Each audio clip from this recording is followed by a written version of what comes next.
Les téléspectateurs du Trésor de TF1 connaissent bien Dominique Lagrousse sans père. Fidèle acolyte de Jean-Pierre Pernaut pendant près de 20 ans, la journaliste de bientôt 49 ans a toujours brillé par son éternel sourire. Pourtant, le Jolie Brune a vécu un drame en 2019, lorsque son mari Claude Sampère est décédé des suites de son cancer des poumons, à l'âge de 55 ans.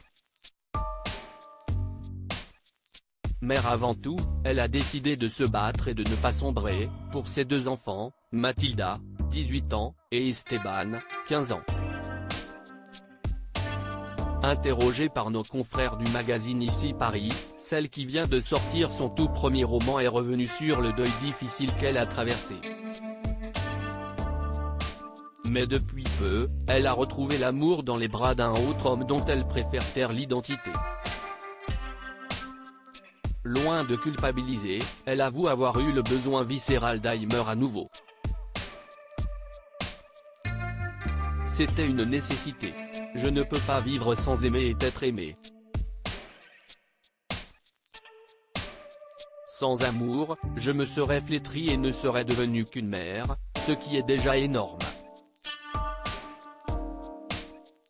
Mais je pense que mes enfants ne me voulaient pas uniquement dans ce rôle. A-t-elle expliqué avec douceur. Ils ont su avant moi. En effet, si Dominique Lagrousse sans père a finalement décidé de lâcher prise et de se laisser une autre chance de tomber amoureuse, si est-il aussi grâce à ses enfants. Peinés de voir leur maman ainsi malheureuse, ils lui ont eux-mêmes suggéré de retrouver l'amour. Ils ont su avant moi qu'en me sentant vivante et heureuse, ils le seraient aussi. Et ils m'ont demandé de refaire ma vie. A-t-elle confié non sans émotion. Mais si la journaliste a refait sa vie, aussi bizarre que cela puisse paraître, si est aussi en hommage à feu son mari qui n'aurait vraisemblablement pas aimé la voir sombrer.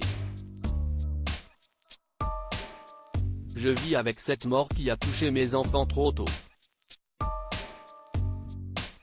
Mais je ne veux pas qu'elle gagne. Claude aurait tellement aimé la vivre, cette putain de vie, que la moindre des choses si est de la traverser avec le sourire, a-t-elle ajouté avant de tout de même préciser, ce qui n'empêche pas les coups durs, les pleurs et les moments où l'on n'a pas envie de sortir de son lit. Une belle leçon de résilience.